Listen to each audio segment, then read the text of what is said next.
যিশু। তো আমার নাম পাপিয়া সাত্রা, আমার বাড়ি দেউরিয়া। তো আমার সাক্ষ্য হচ্ছে যে তো গত বছর ডিসেম্বর মাসে তো আমাদের সেমিস্টার এক্সাম ছিল।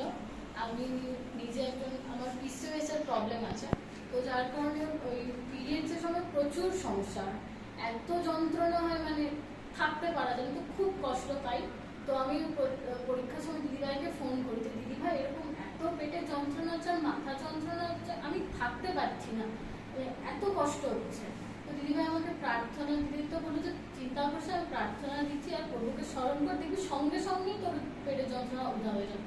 তো প্রভুর ধন্যবাদ হোক। তো দিদিভাই প্রার্থনা শেষ করে আমিন বলা মাত্রই জানি না কিভাবে পেটের যন্ত্রণা সত্যি দূর হয়ে গেল। এক ফোঁটা আমার যন্ত্রণা নেই যে পেটের মধ্যে কোনো যন্ত্রণা হচ্ছে বা মাথার যন্ত্রণা হচ্ছে। গত 5টা পরীক্ষার সময় 3 ঘন্টা তো এত পেটে যন্ত্রণা হতো ওই হলের মাঝখানে হঠাৎ করে করে। তো আমি প্রভুকে ডাকতাম যে প্রভু তুমি আমাকে শক্তি দাও, 3 ঘন্টা তুমি আমাকে আশীষ করো যেন 3 ঘন্টা লিখতে পারি।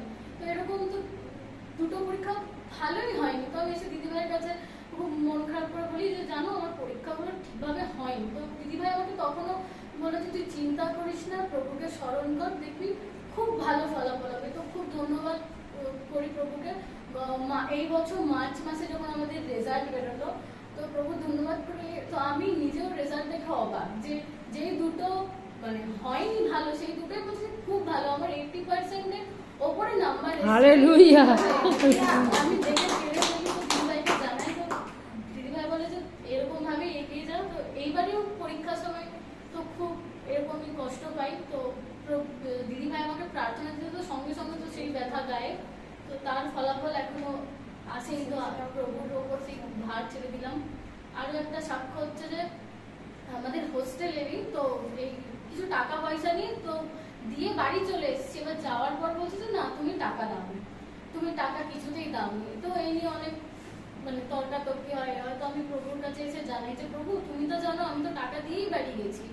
তো এমন সময় হঠাৎ একটা মেয়ে এসে বলে যে পাপিয়াদি তুমি এক কাজ করো, পুরো খাতাটা হিসাব করো, হিসাব দেখলে তো বোঝা যাবে।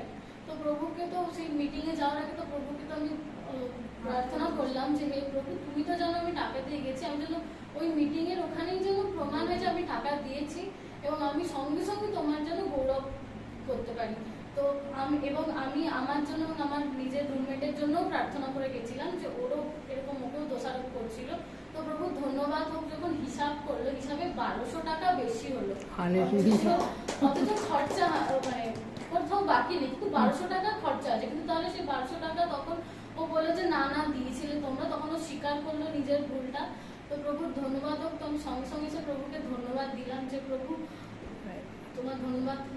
আমার হাততালি দিয়ে ধন্যবাদ জানাবো। ধন্যবাদ হালেলুয়াটা বলবে সবসময়। ধন্যবাদ এবং হালেলুয়া সবার